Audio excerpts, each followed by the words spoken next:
हमने प्रश्न किया है,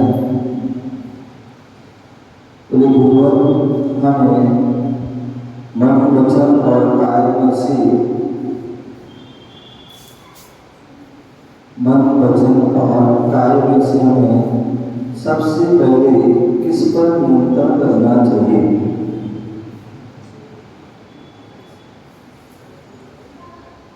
जैन धर्म अपेक्षाकृत धर्म है। एक अपेक्षा से देखा जाए तो हमें सबसे पहले मन पर कंट्रोल करना चाहिए। बोले मन कहते ना, मन के जीते जीते मन के हारे हार, और जिसने मन को जीत लिया वो होगा वैसे पार। क्योंकि कहा जाता है कि सबसे ज्यादा यदि कोई पाप होता है तो मन से होता है। क्यों? क्योंकि मन में प्रत्येक समय हर समय क्या होते हैं, आपके अंदर विचार आ रहे हैं, और अनादि काल के हमारे ऐसे संस्कार हैं, क्या है? अनादि काल के ऐसे संस्कार हैं कि जिसके कारण से क्या हमारे बुरे मन में भाव ज्यादा आते हैं, मन में बुरे भाव ज्यादा आते हैं, अशुभ भाव ज्यादा आते हैं। तो इसलिए कहते हैं कि एक पाप होता है, एक अपराध होता है। दुनिया में अपराध की सजा तो मिलती है। क्या? दुनिया में अपराध की सजा मिलती है, उसकी दंड संहिता आती है। मान लीजिए आपने किसी ने चोरी कर ली, किसी डकैती कर ली, किसी ने लूटपाट कर ली, किसी ने किसी की हत्या कर दी आदि कुछ भी, तो उसमें क्या होता है, हो सकता सजा मिले और हो सकता नहीं मिले। आजकल कुछ नहीं पता। अभी आप अखबार पढ़ रहे होंगे और बाहर में एक अभी 2 समाचार आ चुके हैं। एक क्या, कहीं बम ब्लास्ट हुआ था, लगभग हो सकता 15-20 साल पहले, 15-20 साल पहले सब होता है मेरा ब्लास्ट हुआ होगा, और कोर्ट कचहरी, कोर्ट गवाही आदि हजारों गवाही हुई, और आज मालूम पड़ा गया जितने दोषी थे सबको बाइज्जत बरी कर दिया। मतलब क्या? अपराध हुआ, कोई अपराध ही नहीं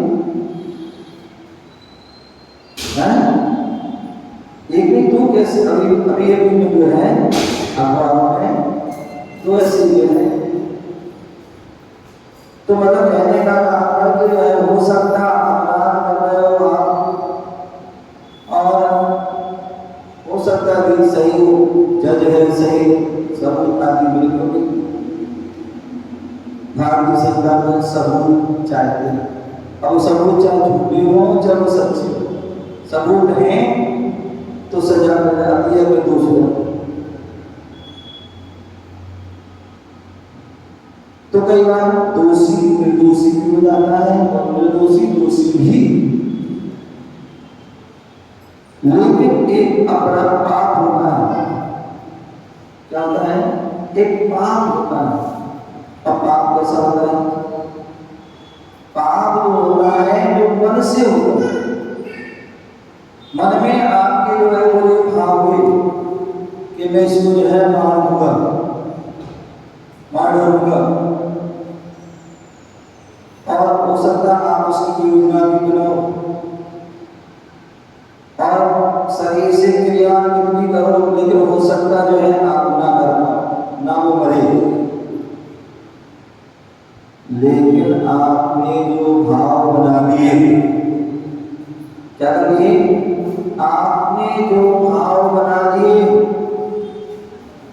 क्या हो गया, आपका जो है पाप हो गया।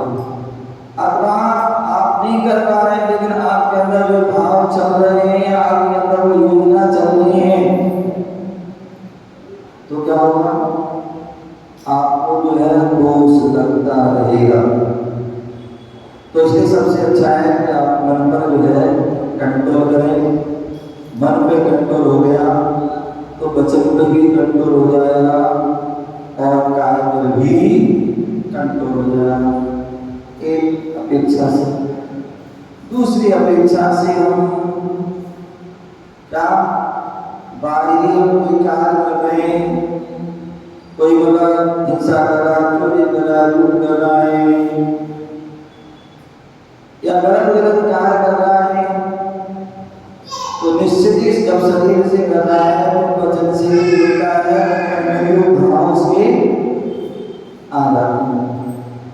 तो उसने अपेक्षा से कहा कि हम जो है अपने जो है काय को मुक्त कर लो, मतलब शरीर को रोक लो। बोले मन जाता है जान दे तू मत जाए सुजा, और रस्सी आवत जाम है सिर पे पड़त निशान। सुना है?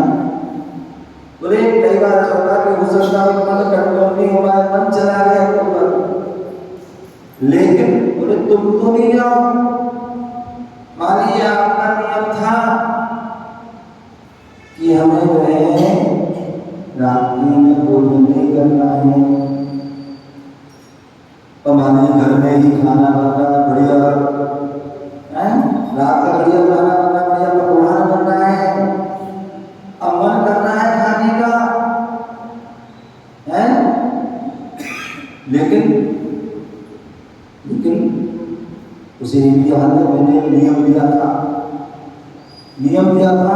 निराश से कर दिया था, तो नियम का पालन करना मैं नहीं खाऊंगा। मैंने अथवा कोई नियम था रात्रि में आदमी का, रात्रि कोई पार्टी आ जाए, क्या आ जाए, कोई पार्टी आ जाए, अब जब अच्छी घर की पार्टी है, माल मिलेगा, ये होगा वो मिलेगा, क्या करें जाए ना जाए, तो ऐसे उसकी मन तो कर रहा है लेकिन नियम भी आ जा रहा है कि हम सबके सामने नियम के अंदर रात में भोजन नहीं करेंगे, जाएंगे सब देखेंगे, तो फिर क्या करेंगे, तो व्यक्ति को मन में तो आए लेकिन नहीं जा रहा है, तो क्या कर दिया उसने, काय से कंट्रोल हो गया, वचन संबंधी कंट्रोल हो गया, क्यों मन ही गया, मन का दोष लगा है। लेकिन तो कहने वाली जब एक बार दो बार तीन बार यदि काय को कंट्रोल कर लिया तो एक बार ऐसा आ जाएगा कि मन भी कंट्रोल हो जाए। तो इस अपेक्षा से हम जो पहले काय को भी कर सकते हैं, दूसरी अपेक्षा से सबसे पहले मन को भी कर सकते हैं। तो इस प्रकार से हम उसको जानना चाहिए।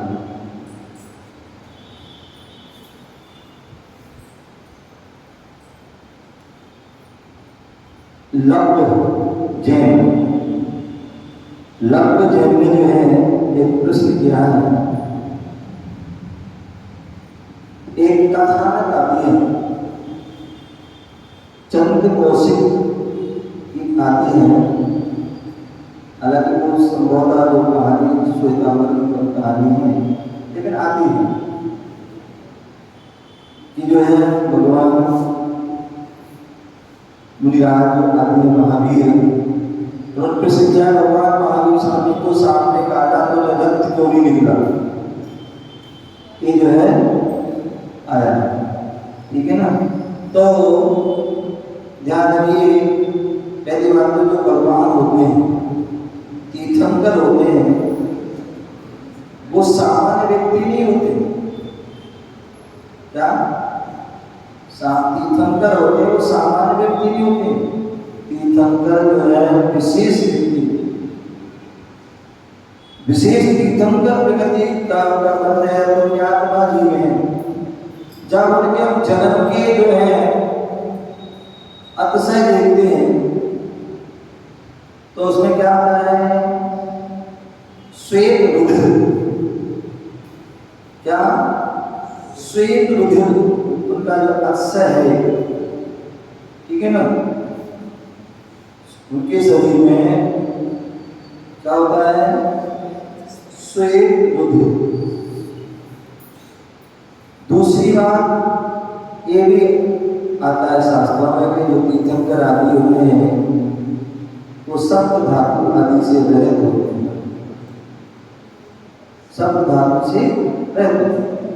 तीसरी बात जो है, जैसा अपना शरीर वैसा उनका नहीं होता है, हमारा औदारिक शरीर होता है, औदारिक शरीर होता है, लेकिन उनका परम औदारिक शरीर होता है। क्या होता है?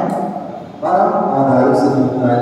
तो इसलिए जो है उनका लाल रक्त होते ही तो लाल निकलेगा नहीं, उनका सफेद होता है तो इसलिए वो सफेद ही निकलता है।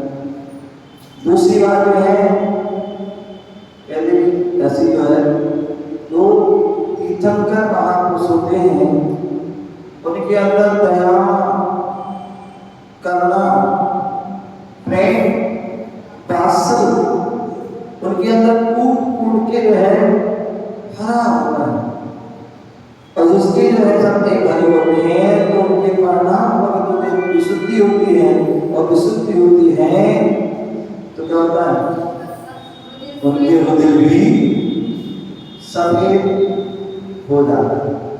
जैसे एक दिन उदाहरण दिया, एक बार आई बार कि जो महिलाएं होती हैं जैसी वो गर्भवती होती हैं,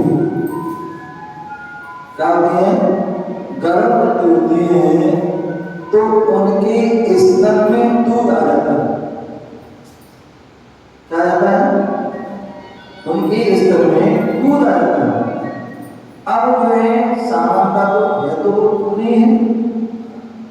उन्हीं है, लेकिन उस बच्चे के निमित्त से उनके अंदर जो पवित्र भाव हुई, जो कि मातृत्व भाव है, समझ ना, मातृत्व भाव, माता का भाव आए, उसके अंदर प्रेम वासना आदि आया, तो इस कारण से जब उस माता जो है रक्त भी स्तन में से क्या होता है, क्या होता है, सफेद दूध का रूप लेता है। तो इसी प्रकार जब एक सामान्य महिला का ऐसा होता है तो वो तो तीर्थंकर भगवान को उनका जन्म से ही रक्त जो है सफेद होता है, ऐसा हमें जानना चाहिए। इसलिए जो दुनिया में चल रही थी जो है वो पूरी आदि अवस्था में विहार कर रहे थे, ऐसा कथानक आता है। और एक जंगल से निकल रहे थे, तो जैसे ही जंगल से निकल रहे थे तो क्या होता है, साधु बोले पुलिस ने यहाँ से नहीं निकलो, एक बार ऐसा होता यहाँ से जाओ वहाँ जाओ। अब एक बार दूसरा बहुत से कारण होते, तो उन्होंने क्या तो क्या बात है, तो उन्होंने कहा यहाँ पर जो है एक दुष्ट सांप है, और वो क्या करता है, जो भी यहाँ से निकलता है वो क्या करता है, डंक मार देता, काट देता। तो इसलिए आप यहाँ से हमें दूसरी तरह से आगे बढ़ने लगे। तो फिर लोगों ने कहा एक बार, दो बार, तीन बार, तो अंत में जो है वो आगे बढ़ती गई। उन्होंने बोला भगवान जी आप यहाँ से निकल जाए, तो बोले नहीं, बोले क्यों, ऐसा क्यों? तो उन्होंने कहा जब एक सर्प जो है वो प्राणी है, और चलो क्या दुष्ट है, दुष्ट प्राणी है, तो जब वो दुष्ट प्राणी अपनी जो है दुष्टता नहीं छोड़ा, अपना कर्म नहीं छोड़ा, तो फिर हम तो हम सज्जन है तो अपना कर्म क्यों छोड़ें? कोई भी काटना नहीं छोड़ा तो जाना क्यों छोड़े? हम तो जरूर जाएंगे, काटे काट वो गए और क्या हुआ? तो उसने जो है वो मार दिया, बस दिया याद नहीं आया। जब खड़े हो गए उपसर्ग समझ खड़े हो गए सबका भाव से, और जैसे उसने दसा तो वहां से क्या भाई सफेद दूध बड़ा दूध जो है वो क्या नाम रक्त सफेद दूध निकला, और ये सफेद में निकला फिर भी उन्होंने अन्य लोग को बहुत उन्होंने कुछ कहा, यहाँ तक कि उसको मारने में लगे, उन्होंने उसको रोक ली और समता अंत में जो है वो सब इतना प्रभावित हुआ, इतना प्रभावित हुआ कि जो है वह अपनी उसने दुष्टता छोड़ दी। अब उसने डसना छोड़ दिया, भगवान का उनका उद्देश्य हुआ वो हुई अपने उद्देश्य बोले हुई किसी को डसा नहीं ठीक मान गए और उसने डसना छोड़ दिया। अब क्या हुआ? वहाँ सर्वमूल्य स्थान चले कुछ समय बाद मुनिराज फिर वहां से जो है बिहार करते हुए आए और वहां से निकलने लगे, और जैसे ही निकलने लगे तो उन्होंने जहां पर सर्प को छोड़ा था वहां चारों पर देखा तो कोई जो है पहले दिखा नहीं, फिर देखा तो एक जो है लघु जुहान जो है सर्प नजर आया। वो पास में गए और पास में जाकर के उन्होंने पूछा ये क्या हो गया? बोले ये क्या हो गया? ये सर्पराज ये क्या हो गया? ये क्या दशा हो गई? ये कैसी स्थिति बना रखी है? बोले भगवान आपके उपदेश का प्रभाव क्या है? बोले आपके उपदेश का प्रभाव है, या तो आपके बचनों को पालना हो, आपने कहा था काटना नहीं, क्या नहीं करना? काटना नहीं, इसलिए मैं नहीं काटना हूँ। अब नहीं काटते लोग परेशान करते, कोई पत्थर मार रहा, कोई कुछ कर रहा, कोई कुछ कर रहा, लेकिन आपने मना किया तो मैं तो उन्होंने कहा भैया क्या? बोले भैया मैंने तो काटने को मना किया था, फुंकारने हटने को मना किया था, फुंकारने में कम से कम अपनी रक्षा तो कर लो। फुंकार तो दे सकते भैया जिससे दो बुद्धि हैं बस सताए ना, परेशान ना करें। तो ऐसी जरूर ऐसी उनका खाना जो है वो शास्त्रों में आता है, तो हमें उसको जानना चाहिए।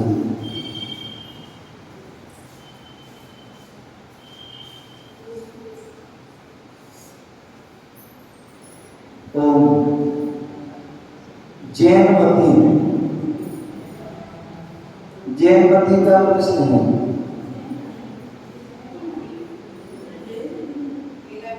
उन्होंने कहा है हे गुरुवर मुझे याद नहीं होता। अच्छा हो गया ना? अच्छा कोई बात नहीं।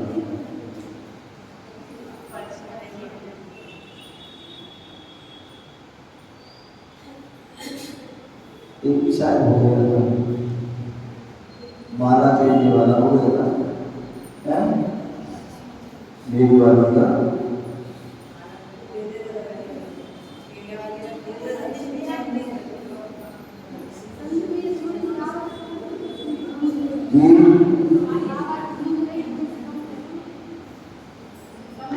आरण्य क्या बोल रहे हैं?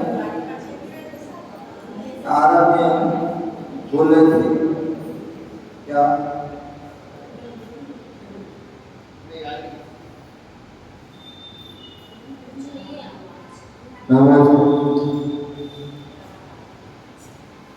आरण्य ने पूछा था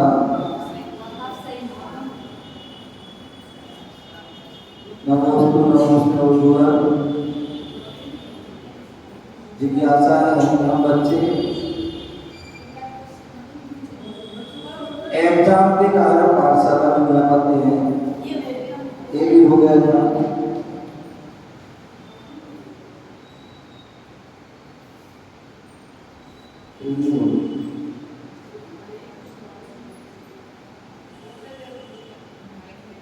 शायद लोग कहते हैं कि आग जलाने से पाप लगता है,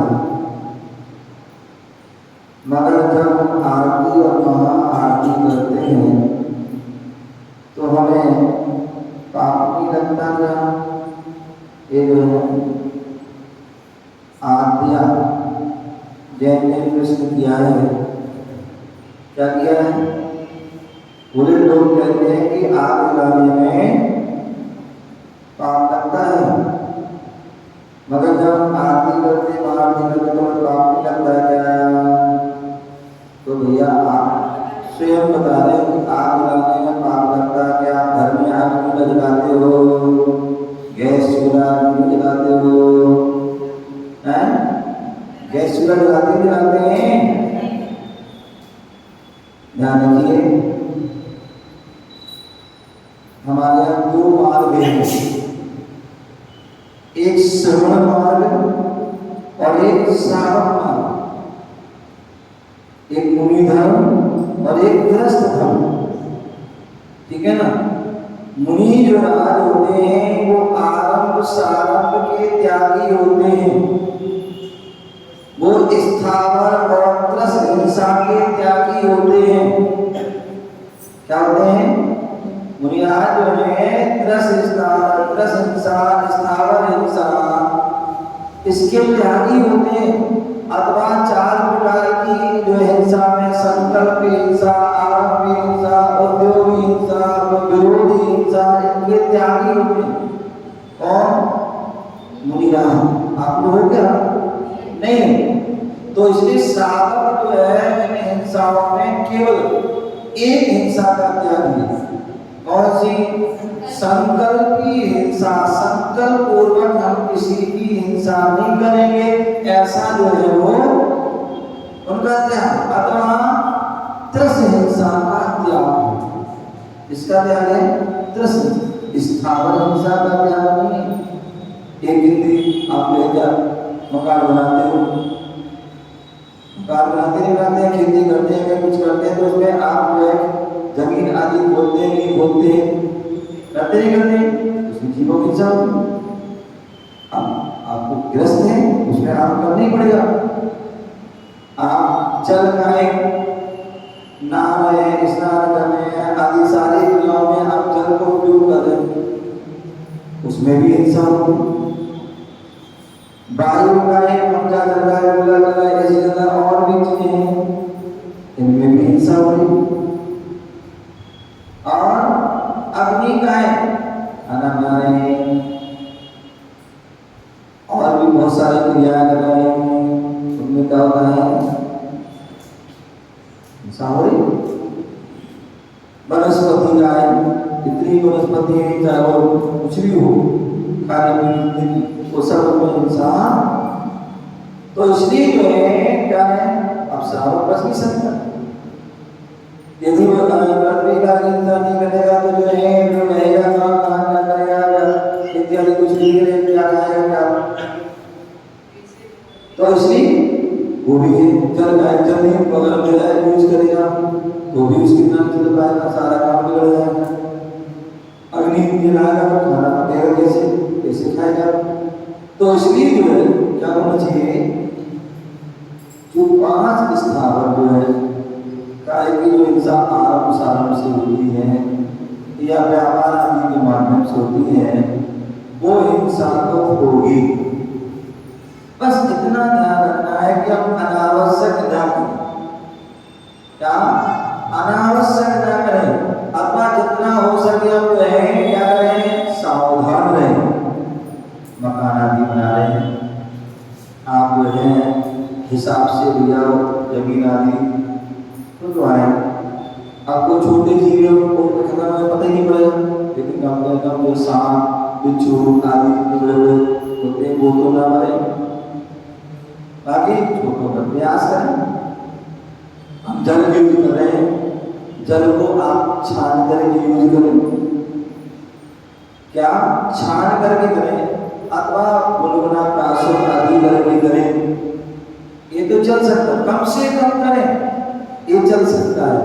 लेकिन बिना जल बिल्कुल ना हो तो ये बिल्कुल नहीं चलता। तो इसलिए क्या करना है, इसलिए जो है आपके जो है पांचों स्थानों में अनावश्यक तो करना नहीं, और बाकी जो करते समय उसको सावधानी रखें, इस बात का ध्यान रखें।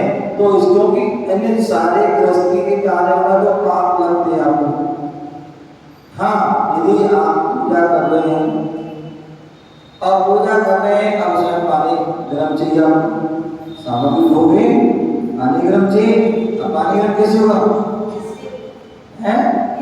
अब गैस जला अग्नि आदि करना पड़ेगी तभी होगा, अन्यथा नहीं हो पाएगा, ठीक है ना। और अगर पानी गर्म हुआ तो ना तो द्रव धो पाओगे ना अभिषेक कर पाओगे, ठीक है ना। तो इसलिए जो है जब भोजन बनाने में आपकी हिंसा हो रही हो, पापी हो रहा है, लेकिन यहाँ पर पूजा कर रहे हैं, पूजा करने में क्या थोड़ा सा पाप लग रहा है, थोड़ी सी करो, लेकिन जो पुण्य भी तो ज्यादा लग रहा है। आचार्य जो है समर्थ भद्र स्वामी ने बृहद स्वयंभू स्तोत्र में लिखा है, सावर दिनेशु बहुगुण रासो दोषाय नादम कणिका विशस्य सावर दिनेशु बहुगुण रासो। बोले जो है थोड़ा सा पानी आदि कर रहे हैं, उसमें दोष लग रहा है, लेकिन पुण्य ज्यादा है। क्या है? पुण्य ज्यादा, पूजा आदि करेंगे, पाठ करेंगे, विधान करेंगे, अभिषेक करेंगे, साथ तो सब पुण्य ज्यादा। तो इसलिए जो है वहाँ इतना दोष तो लगे लेकिन थोड़ा, लेकिन पुण्य की राशि ज्यादा है। इसी प्रकार जो है दीपक करते हैं, तो जो है दीपक जब करते हैं तो उस समय हमारा उद्देश्य क्या है, भगवान की भक्ति करने का है, ना कि हमारा जीव मारने का। दूसरे उसमें भी हम क्या करें, सावधान रखें, क्या करें, सावधान हम रखें और सावधान को चलाएं, अनावश्यक न करें। अब कई बार होता है कि एक दीपक जला दे इतना बड़ा, आप जाते जाते महावीर जाते या और भी अपने होने होता है, वहाँ क्या होता है इतना बड़ा दीपक, कोई 50 ग्राम का, कोई 100 ग्राम का, कोई 200 ग्राम, कोई 500 ग्राम, कोई 5 किलो आदि बड़े बड़े दीपक भी क्या करते हैं, जला देते हैं और एक आरती करते हैं और पूरा जल रहा है, घंटों घंटों जला है। अब कितने जीव संबंध है, तो उसमें आपका चाहिए कि जो है यदि आप एक आरती करना है तो करना, 3 करना, जितनी आरती करना उतने हिसाब से घी रखिए और आरती कीजिए। आरती करने में हो सकता है पूरा हो जाता है, अन्यथा उसमें क्या करते हैं, चिमनी आदि लगा दें जिससे कि उसमें जीव ना आए। दूसरे जो है महा आरती करते हैं हम, बहुत सारे दीप आदि रखते हैं, तो ध्यान रखिए कि हमने पहले भी कहा है कि थोड़ा सा दोष लग रहा है, लेकिन हमें उसमें पुण्य की राशि जो है जो भावना हो रही है। कितने लोग जो है कितने लोग से धर्म से जुड़ जाते हैं, तो उसमें जो है दोष थोड़ा लगा है लेकिन पुण्य भी लगा है। तो इसलिए वहाँ पर एक दोष, थोड़ा सा दोष, उसको दोष नहीं समझा जाता है, जहाँ पर पुण्य की राशि आदि ज्यादा हो। तो इस प्रकार से उसको जानना चाहिए। चलिए, ओम नमः शिवाय। आपका समय जय गुरु महावीर भगवान की।